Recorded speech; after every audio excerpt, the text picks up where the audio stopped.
Bonjour, bonjour à tous. J'espère que vous allez bien. Voilà, mais je suis heureux aujourd'hui de vous retrouver après une longue période. Voilà, où on n'a pas eu de débrief. Voilà. Merci à tous ceux qui m'ont écrit en commentaire pour savoir comment je vais, tout ça. Merci à tous. Dieu merci, tout va mieux. Et on va reprendre le débrief aujourd'hui. Voilà. Nous avons eu vers 1 h du matin, voilà, heure locale. Voilà. Le match Argentine-Équateur. En quart de finale de Copa América. Franchement, il y a beaucoup à dire sur ce match et je vais attirer l'attention de tout le monde. Franchement, c'est vrai, on aime bien Messi, hein. On aime bien Messi, on aime bien l'Argentine. Mais on ne peut pas veiller jusqu'à 1 h du matin, veiller de 1 h à 3 h du matin pour qu'on nous donne ce genre de copies-là. Franchement, Messi, franchement, je m'efforçais de croire. Les gens nous disaient que non, Messi a fini le game, il a fini le game, il a fini le game. On nous disait que il ne force plus, il joue pour le plaisir, tout ça. Je me forçais de croire encore qu'il avait envie encore de quelque chose. Parce qu'en tant que compétiteur, on a toujours envie de gagner en fait quelque chose encore. Et de jouer du football, de faire plaisir à ses fans. Nous, ces fans, on veille à 1 h du matin pour voir une telle puge. Franchement dit, ce match-là, c'est ce qu'on appelle la matérialisation de la chance. Parce que là, l'Argentine a eu de la chance. Parce que l'Équateur, le match débute, les joueurs d'Équateur, Eder Valencia et tout ça, Gonzalo, tout cela, ils m'achètent. C'est du football en fait, du foot de rue en fait. Souvent, ça me rappelle un peu mon enfance quand on jouait contre les mécanos ou bien les mécaniciens, tout ça. C'est comme ça. On n'est pas là, on n'est pas là pour s'amuser. On se frappe, on se colle. Les joueurs équatoriens ont fait le match, cogné les Argentins jusqu'à la limite. Jusqu'à la limite de la humanité. Ils les ont cognés correctement. Les Argentins se croyaient dans leur salon, ils pensent qu'on est venu jouer, on est venu s'amuser. C'est maintenant que la compétition a commencé. L'Équateur était au niveau de son match et l'Équateur a du mérite à la fin de ce match. Franchement, ils n'ont pas démérité, franchement, les Équatoriens. Franchement, ils ont tout donné. L'Argentine n'était pas au niveau. Messi, invisible. Voilà, Messi était invisible et là, franchement, c'est complètement décevant. Messi était invisible. Il était invisible. Sérieusement, j'en reviens pas du tout. J'en reviens pas et franchement, c'est vrai, on est des pro-Messi, on aime Messi, voilà, mais il faut être réaliste. Il faut qu'il nous arrête ça parce que moi, je ne peux plus me rester vers 1 h du matin pour regarder de telles puges et voir l'Équateur en train de nous tuer. Dans tous les domaines, l'Équateur nous a dominés dans ce match. Voilà. Et j'aimerais attirer l'attention de tous. Franchement, il faut que Scaloni parle à ses joueurs. Ceux qui sont sur le terrain, s'ils n'ont pas envie de jouer, qu'ils lui disent, ils vont les mettre sur le banc, ils vont mettre d'autres joueurs. Depuis la Coupe du Monde, l'Argentine a perdu sa magie. Il n'y a plus de magie. Messi, avant, c'était un combattant. Tu sentais toute la troupe derrière lui, en train d'haranguer les troupes, de se battre jusqu'au bout. Mais il n'y a plus ça. Enzo Fernandez, c'est l'arnaque du siècle. Ce joueur-là, moi, franchement, il ne sait pas comment Chelsea a fait pour acheter ce joueur. Mais c'est à l'image de Chelsea, en fait. C'est à l'image de la saison de Chelsea. Quand tu es nul, tu prends des joueurs nuls. Aucun talent. Il est nul sur tous les plans. Franchement, il ne sait rien faire. Je me demande même comment il se gère sexuellement. Parce qu'il est nul aussi sexuellement. Il est nul sur tous les plans. Quand tu le vois, c'est la nullité même. La matérialisation de la nullité. C'est Enzo Fernandez. Il est très nul ce joueur-là. Franchement, je suis découragé d'Enzo Fernandez. C'est mieux qu'il va aller nous vendre de l'eau, bien vendre la loco, comme d'habitude je le dis. Parce qu'il est nul, c'est Enzo Fernandez. Franchement, je ne sais pas comment. Il ne sait rien faire, en fait, Enzo Fernandez. J'ai l'impression que l'équipe était coupée en deux. D'une part la défense, d'autre part l'attaque. Il n'y a pas de milieu.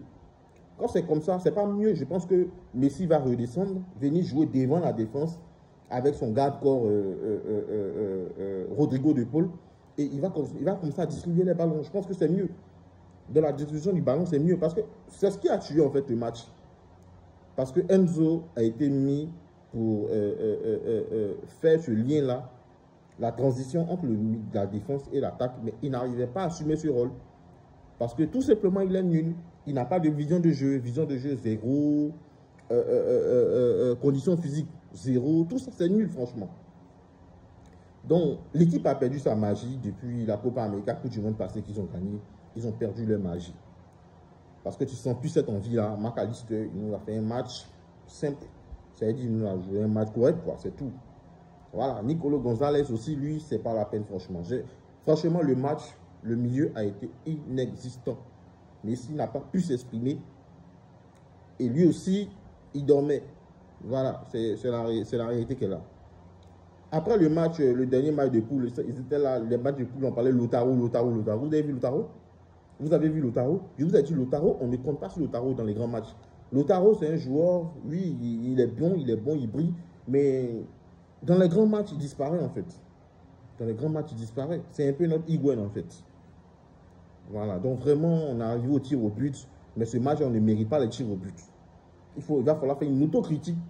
Il va falloir que Lionel Scaloni se lève et élève aussi la voix sur ces joueurs-là, parce que ce n'est pas possible. On ne peut pas nous donner de telles copies. Voilà. Je comprends pourquoi il voulait démissionner un moment, parce que quand une équipe gagne un trophée, c'est très difficile de raviver la flamme en fait. C'est ça en fait la difficulté dans le football. Le football, c'est vrai, tu gagnes. Mais pour regagner, c'est la partie la plus compliquée en fait, l'année qui suit, c'est ça. Et là, on a vu, l'Argentine, c'est pas ça du tout, c'est pas ça du tout. Voilà, en match de poule, je peux dire le niveau, c'était pas vraiment un truc. Mais aujourd'hui, on a vu vraiment que l'impact était là. L'Équateur a fait son match, mais l'Argentine n'a pas joué. Et ils ont gagné par coup de chance. On a aidé Valencia le penalty. Franchement, il a raté le péno. Et on va revenir sur Djibou à la fin. Parce que franchement, chapeau à Djibou Martinez. Je peux dire que c'est le seul joueur de l'Argentine qui est encore au niveau de la compétition, qui est un compétiteur, qui a envie de gagner, qui a envie de donner un trophée à l'Argentine. Et encore un nouveau trophée à Messi, franchement. Parce qu'il faut lui dire, voilà, l'Argentine, ce qui incarne l'Argentine, c'est Papa Léo Messi de Oro. C'est lui. Il n'y a rien à dire. Donc, il faut qu'il se réveille. J'espère qu'ils vont parler à Messi et qu'il va voir ce qu'il a fait. Bon, donc pour les 90 minutes, il n'y a rien à dire. C'est l'Équateur, il n'y a rien à dire. On arrive directement au tir au but. Le tir au but, normalement, l'Équateur était censé tuer le match à 90 minutes. L'Équateur n'a pas pu tuer les matchs à 90 minutes. Eux-mêmes leur faute. Un problème d'efficacité. Oui, c'est ça. Voilà. À ce niveau de compétition-là, si ce n'est pas efficace, alors là, la Barca bascule toujours vers l'équipe favorite. C'est comme ça. C'est le football. On arrive au tir au but. Lionel Messi se lance. Déjà, dans la gestuelle déjà de Lionel Messi, dans le langage corporel de Lionel Messi, je sens que c'est pas vraiment ça. Lionel Messi, dans le langage corporel, tu sens qu'il n'est pas concentré, il est dans un autre monde, sur un autre nuage. Franchement, quand je regarde, j'ai vu ça, je dis non, mais Messi, qu'est-ce que tu vas nous foutre là? Depuis quand Messi ne donne pas Panenka en finale? Moi, franchement, je ne sais pas si, peut-être que je me trompe, mais je n'ai pas encore vu de pénalty de Lionel Messi où Newton Panenka en finale.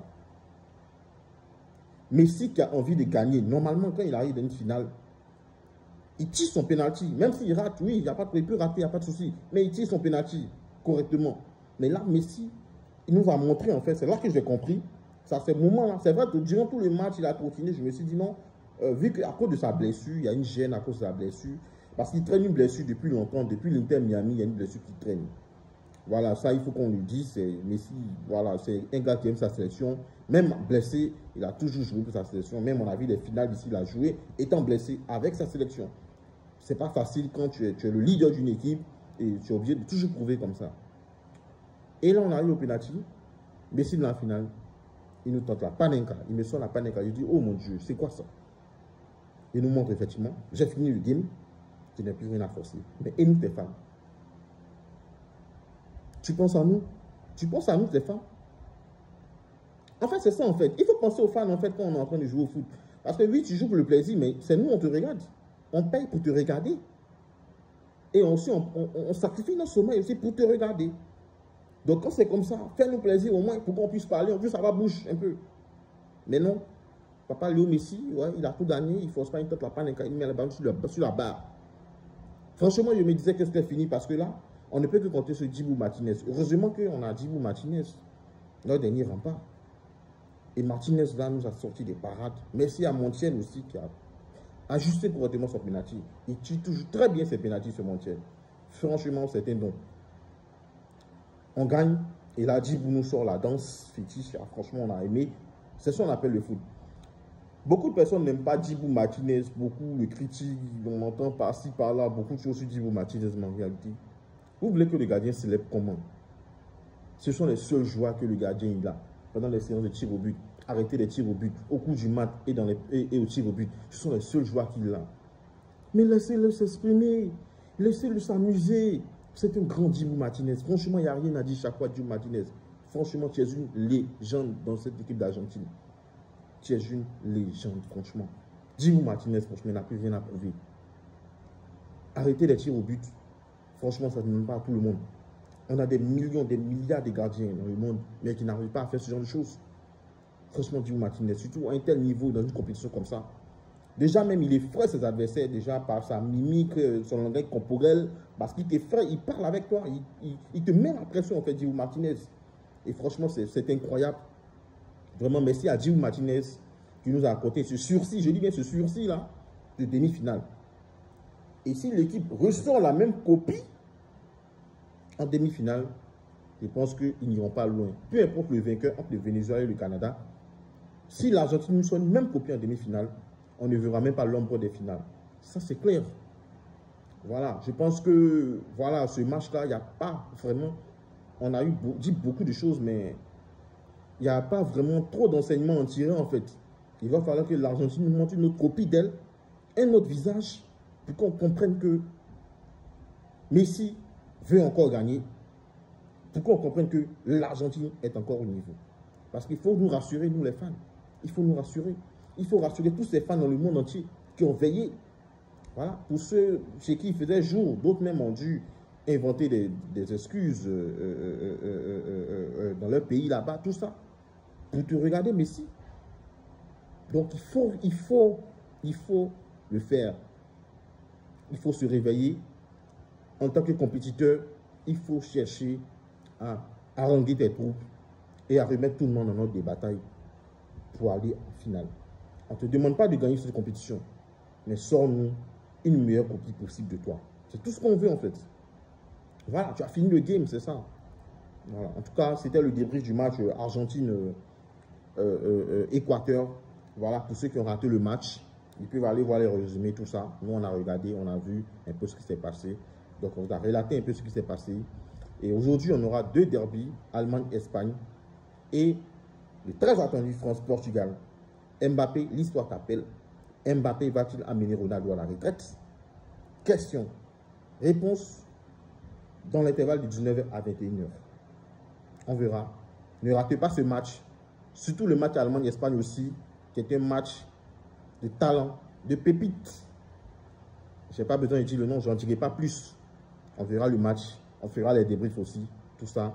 Ne ratez pas tout ça. Likez, abonnez-vous à ma chaîne surtout. Et en commentaire, n'oubliez pas de commenter surtout.